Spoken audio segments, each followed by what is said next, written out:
আসসালামু আলাইকুম, welcome to my class. আশা করি আমার প্রিয় শিক্ষার্থীরা সবাই অনেক ভালো আছো, সুস্থ আছো এবং বাসায় আছো। আমরা গত ক্লাসে করেছিলাম পাংচুয়েশনের উপর। আমাদের ফার্স্ট হোমওয়ার্কের সলিউশন ক্লাস ছিল। আজ আমরা আমাদের সেকেন্ড হোমওয়ার্ক ন্যারেশনের সলিউশন ক্লাস তোমাদেরকে দেখাবো। আশা করছি তোমাদের কিছু না কিছু উপকারে আসবে। তাহলে চলো আমরা দেরি না করে আমাদের ক্লাসে যাই। ঠিক আছে, আর তোমরা তোমাদের নোটবুকটা একটু বের করে ফেলো, যেটা আমি তোমাদের গ্রুপে দিয়েছিলাম। ন্যারেশনের উপর একটা হোমওয়ার্ক ছিল। হ্যাঁ, আমি তোমাদেরকে একটু সময় দিচ্ছি, তোমরা তোমাদের সেই নোটবুকটা বের করে ফেলো যেখানে তোমরা স্পিচটা লিখে নিয়েছিলে, তাহলে তোমাদের অনেক সুবিধা হবে। আচ্ছা, আমি তোমাদের সুবিধার জন্য একটু দেখাচ্ছি, তোমরা একটু মিলিয়ে নাও। দেখো, তোমাদের আমি সবাই একটু খেয়াল করো। 20/7/2020, হ্যাঁ, 27/2020 এই তারিখে আমি তোমাদেরকে একটি প্যাসেজ দিয়েছিলাম এবং বলেছিলাম যে এটার সলিউশন করে রাখতে। তোমরা অনেকে করেছো, কিন্তু আমি তোমাদের আরও বিস্তারিত একটু বোঝানোর জন্য, ডিটেলসে যাওয়ার জন্য আমি তোমাদের এই অনলাইন ক্লাসটা নিচ্ছি। আশা করছি তোমাদের কিছু না কিছু উপকারে আসবে। তোমরা একটু মিলিয়ে নাও। আচ্ছা, আমি একটু রিড আউট করে শোনাচ্ছি, তোমরা সবাই একটু শোনো। Change the passage into indirect speech. Alif said to his brother, where are you going? আমি তোমাদেরকে একটু বাংলায় মেনশন করছি যাতে তোমাদের বুঝতে সুবিধা হয়। আলিফ তার ভাইকে বলল, where are you going? তুমি কোথায় যাচ্ছ? I want to go with you. আমি তোমার সাথে যেতে চাই। এই স্পিচটা কে দিয়েছে? আলিফ দিয়েছে, হ্যাঁ, তার ভাইকে। আর আমরা জানি, আমরা যখন ক্লাসে ন্যারেশন করেছিলাম তখন আমি তোমাদেরকে কিছু প্রাথমিক ধারণা দিয়েছিলাম, আশা করছি তোমাদের মনে আছে। যেমন ন্যারেশন হচ্ছে দুই প্রকার, ডিরেক্ট আর ইনডিরেক্ট। এখন এটা আমরা দেখতে পাচ্ছি এটা ডিরেক্ট স্পিচে আছে, হ্যাঁ, এটা তোমরা সেন্টেন্সটা দেখেই বুঝতে পারছো ডিরেক্ট স্পিচে আছে। আমরা এটার অ্যান্সার লেখার সময় আমরা এটাকে ইনডিরেক্ট স্পিচে লিখব। আমরা জানি যে ন্যারেশন হচ্ছে দুই প্রকার, ডিরেক্ট অ্যান্ড ইনডিরেক্ট। আরও অনেক বিষয় ছিল, যেমন স্পিচে তোমার থাকে রিপোর্টিং ভার্ব, রিপোর্টিং স্পিচ, হ্যাঁ, এগুলো কিন্তু থাকে। যেমন আলিফ said to his brother। আচ্ছা, আমি সবার আগে তোমাদের একটু মিনিংটা একটু ক্লিয়ার করে দিচ্ছি, তোমরা সবাই জানো, তারপরও আমি তোমাদেরকে একটু ক্লিয়ার করে দিচ্ছি। দেখো, আলিফ said to his brother, where are you going? I want to go with you. আলিফ বলছে তার ভাইকে, তুমি কোথায় যাচ্ছ? আমি তোমার সাথে যেতে চাই। No, you can not go with me. Stay at home and study attentively for the ensuing exam, said his brother. তার ভাই কি বলল? না, you can not go with me, তুমি আমার সাথে যেতে পারো না।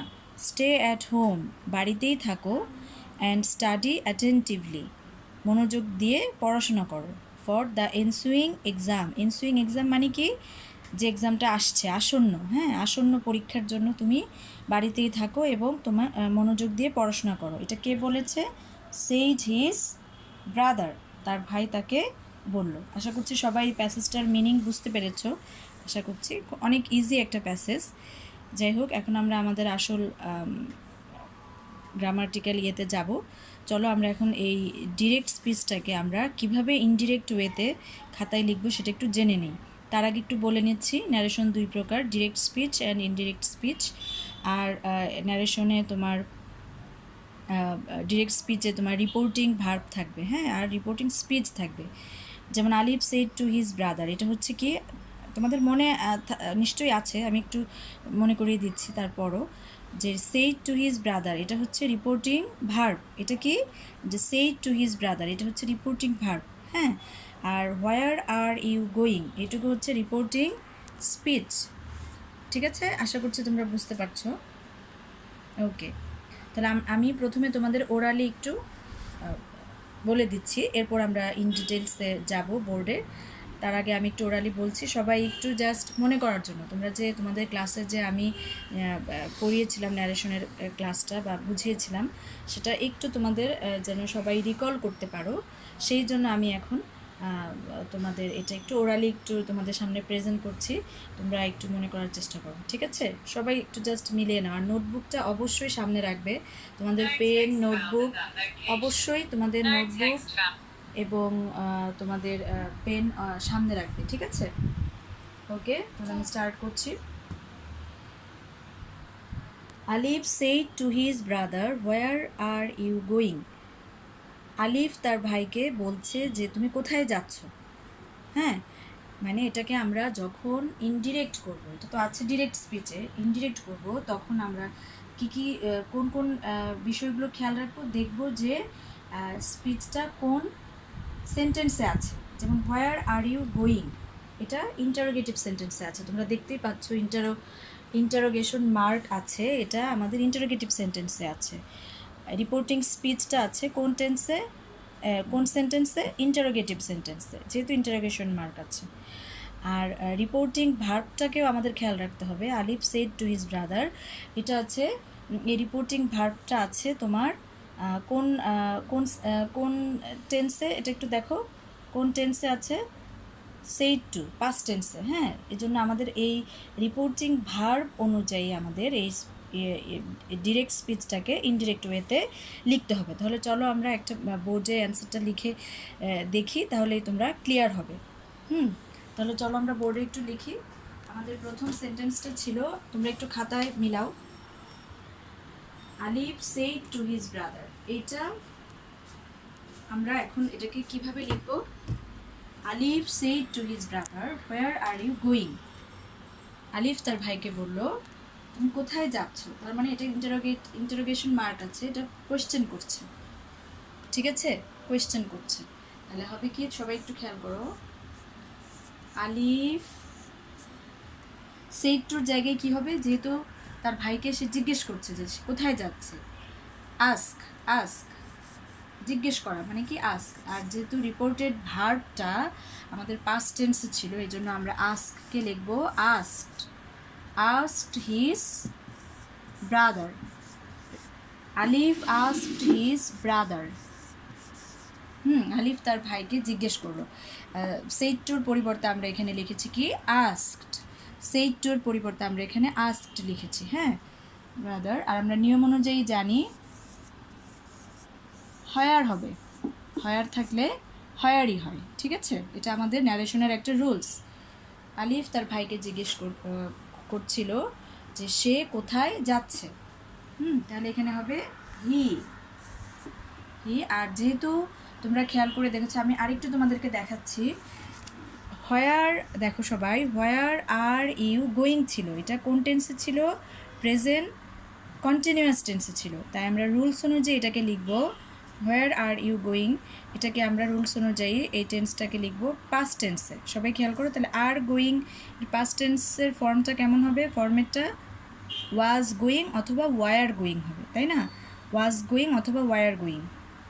যেহেতু প্রেজেন্ট কন্টিনিউয়াস থাকলে ন্যারেশনে আমরা ইনডিরেক্ট করার সময় প্রেজেন্ট কন্টিনিউয়াসকে পাস্ট কন্টিনিউয়াসে লিখব।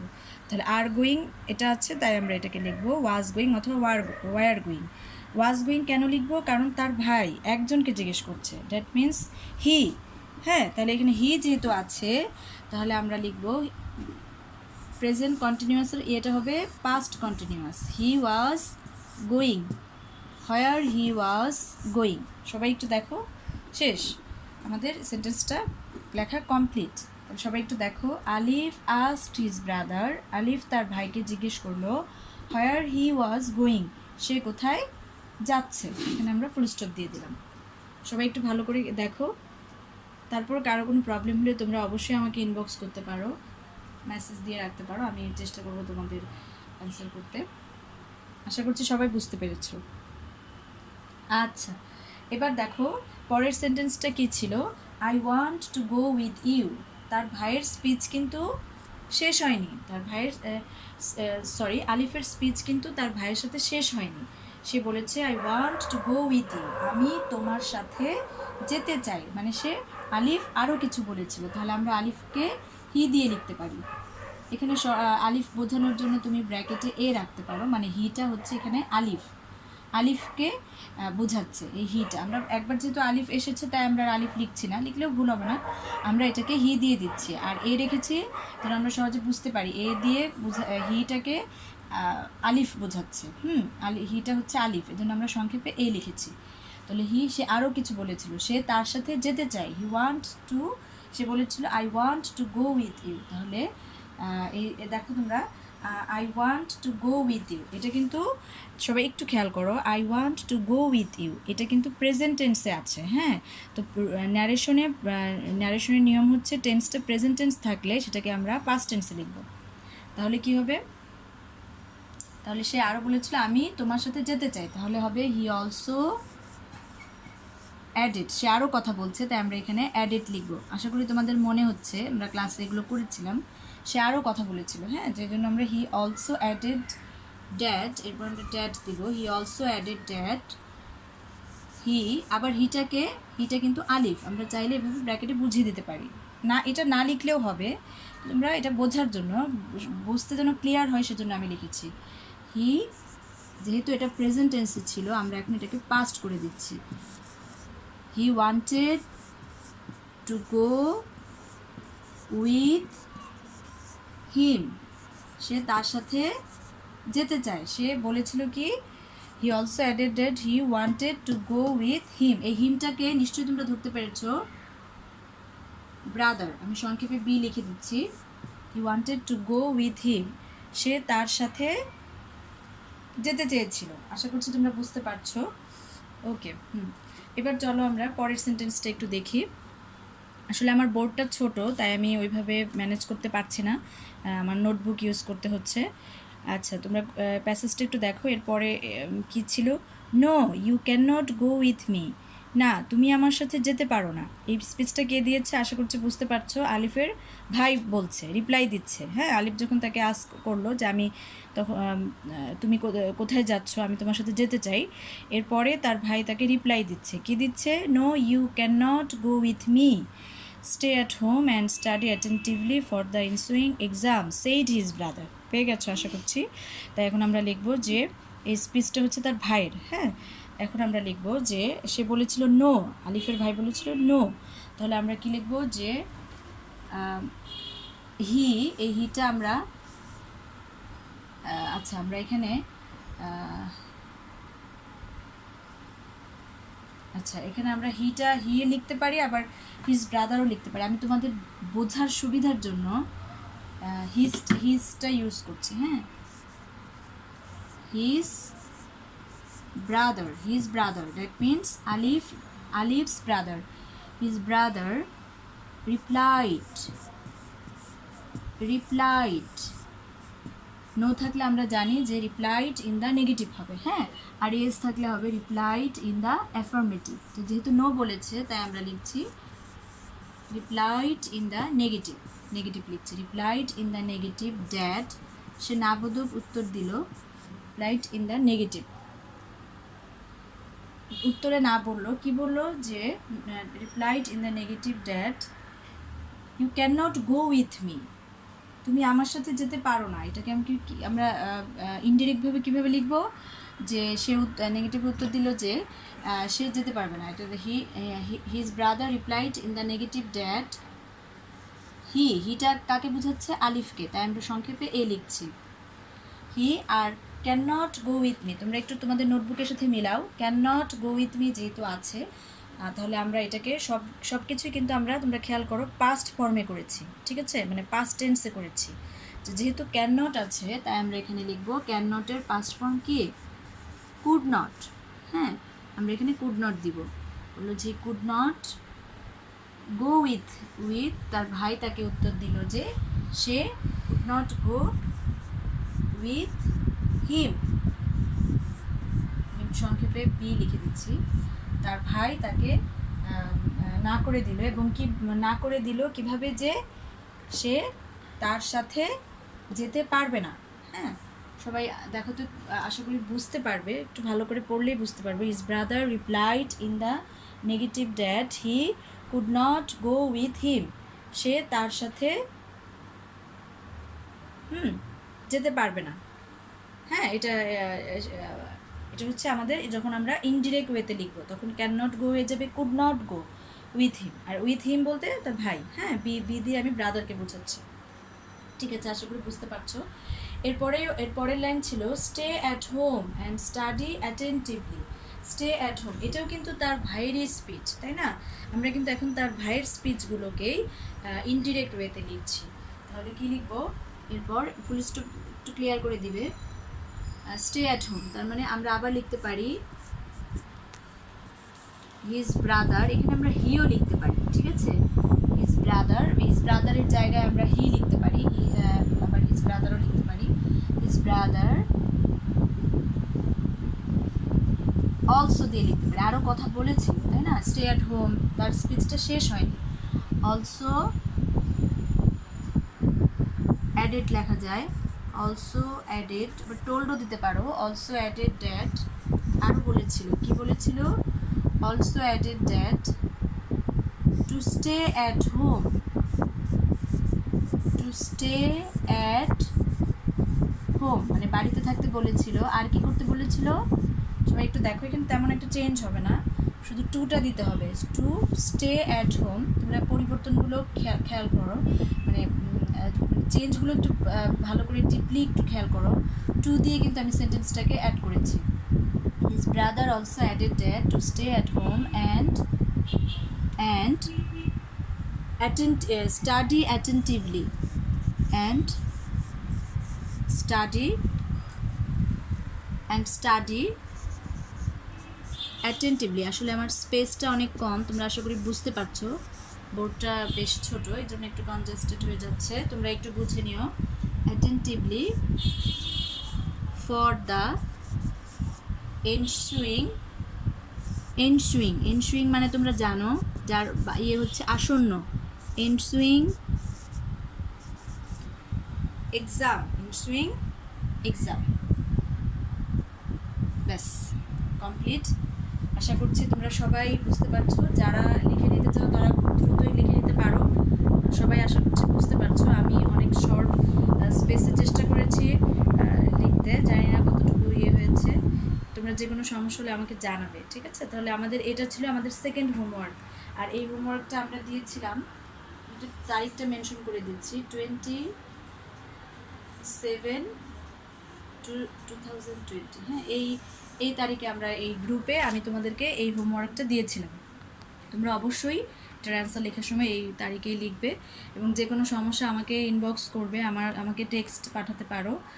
হ্যাঁ, আশা করি তোমরা সবাই এটা খুব সুন্দরভাবে ফলো করবে। তোমরা বুঝতে পারছো না, তাই আমি তোমাদেরকে একটু এইভাবে অনলাইনে এসে আমি তোমাদের একটু বোঝানোর চেষ্টা করছি। তোমরা আশা করি সবাই দেখবে, এবং যারা জানছে না তাদেরকেও জানাবে। আর যে কোনো সমস্যায় অবশ্যই আমাকে তোমরা জানাবে, ফোন কল বা মেসেঞ্জারে তোমরা আমাকে নক করতে পারো।